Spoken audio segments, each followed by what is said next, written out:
At this juncture, I should point out that the students, and in many cases their parents, who've been interviewed for the stories you've been seeing during this show, do speak English. They were interviewed in Spanish for a Spanish language documentary that's being prepared to air on HITN, and I hope you check in and watch it. But yes, they do speak English. Don't send us angry letters saying, why do you want to send them to college when they can't speak English? Just wanted to get that out of the way. Let's talk about the economic case. If we're talking about people who have no plans and absent legal problems are not going back to their country of origin, do we make more money? At this juncture, I should point out that the students, and in many cases their parents, who've been interviewed for the stories you've been seeing during this show, do speak English. They were interviewed in Spanish for a Spanish language documentary that's being prepared to air on HITN, and I hope you check in and watch it. But yes, they do speak English. Don't send us angry letters saying, why do you want to send them to college when they can't speak English? Just wanted to get that out of the way. Let's talk about the economic case. If we're talking about people who have no plans and absent legal problems are not going back to their country of origin, do we make more money out of them down the road if we continue to make some upfront investments in them? Roy? Yes, you would. But I think you have to keep in mind what's happening to legal Hispanic Americans who are graduating from high school right now. If you are a Hispanic American graduating from high school, 1 out of 3 of you cannot find a job. Unemployment rates for legal Hispanic Americans are sky high. Now, every person you add to compete in these occupations, whatever those occupations are, is making it more difficult, making that line longer.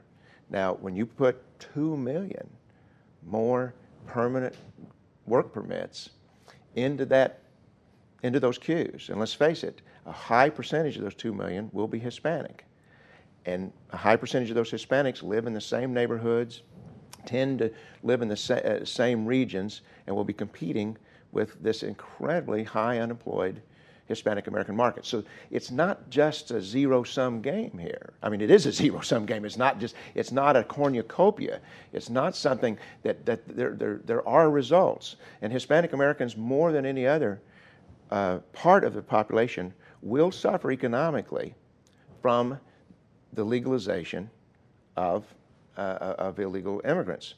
All of that's to say, I still say that most of these kids deserve a shot at amnesty. I don't think Felipe does, by the way. I think that his parents made a very cynical decision that they were going to come in and take something that did not belong to them. And they did that when he was 15 years old. He has a country, they have a country, and they've come in and decided to put themselves and to compete in this job market with this terrible unemployment. Adey, let's unpack those points one by one. First, that in the neighborhoods where a lot of these people live, as Roy mentioned, the people who are legally present and able to work from day one now have new competitors if you make Felipe and Melissa and others legal residents. Well, the DREAM Act is really about education, and it's about military service. So if we look at the timeline of how the bill actually would be implemented, in the immediate, it really would require people to go back to school. It either affects people who have already graduated from high school and are in college, and so are not part of the workforce necessarily, or it would allow people who have dropped out of school and have not, all these avenues are closed to them. So they have, maybe joined the underground economy. It would force them to come back into the school system and then go on to higher education. So, obviously the country is facing some economic issues at the moment, and I think that applies both to the Latino community and to the country as a whole. So we can't look at what the economy looks like now and say that this is going to be a zero-sum game. It's going to be about competition. The economy will grow again. And when it grows, it will absorb these students. And in the short term, these students are going back to school. They're going to be serving in the military. They're not going to be fighting for these jobs. Has the fact that we have been living through terrible economic times with staggering job losses made passing something like the DREAM Act harder because of the very point that Roy makes? I think it certainly has raised some issues about how this will work out.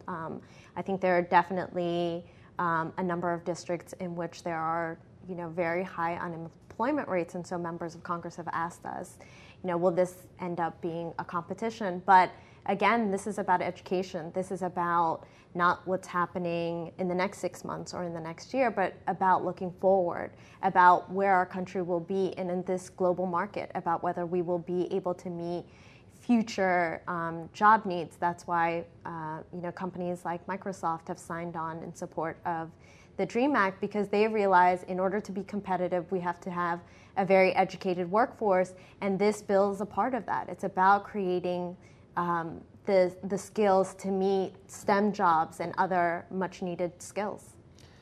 Serena, at several junctures during the program, Roy has called for a more tailored, more directed DREAM Act, and made it sound like he could almost support it if it was more tailored and more directed. But he makes the point that Felipe, who we just saw, who came as an older teenager, is different from the two earlier students who we profiled, who came at 5 and 8 years old and really know no other country for practical purposes. Is there a difference? Sure, there's a difference, with kids that are older that they might. I agree that with his point that they probably know a little bit more about their home country because they've gone to school, et cetera.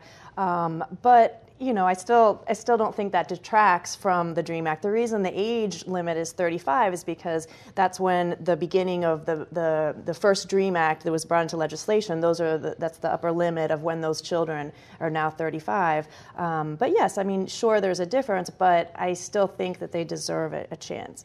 So to help us understand that 35-year-old limit, you can go to people in their 30s who have gone to high school, who perhaps have finished some college, and the DREAM Act will reach out and get them even in their 30s. They'll be able to be captured under these student provisions, right? So they could go to one of your member colleges and have these benefits open to them even if they're 33 years old. Correct.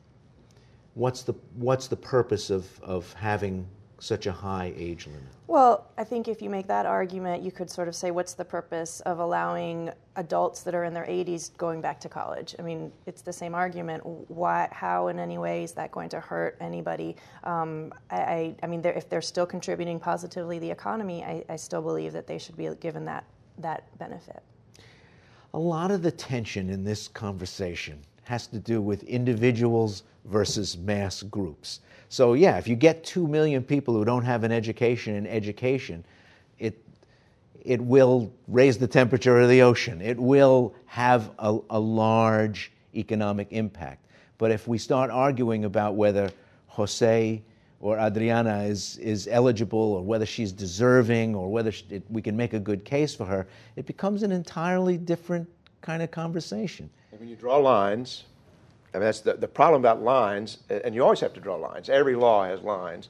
You got somebody who's right underneath this line and somebody else is just right over that line, and it creates lots of sense of unfairness for those people that right there on the lines. It's a very difficult thing, and the amnesty in '86 drew a line. I believe you had to have been in the country 5 years.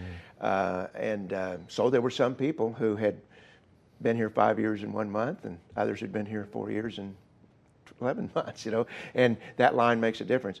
But it is a big part of this, and I think the fact that there's 2 million people who could qualify makes the DREAM Act so much more difficult than if it were something that were maybe something more like around 400,000.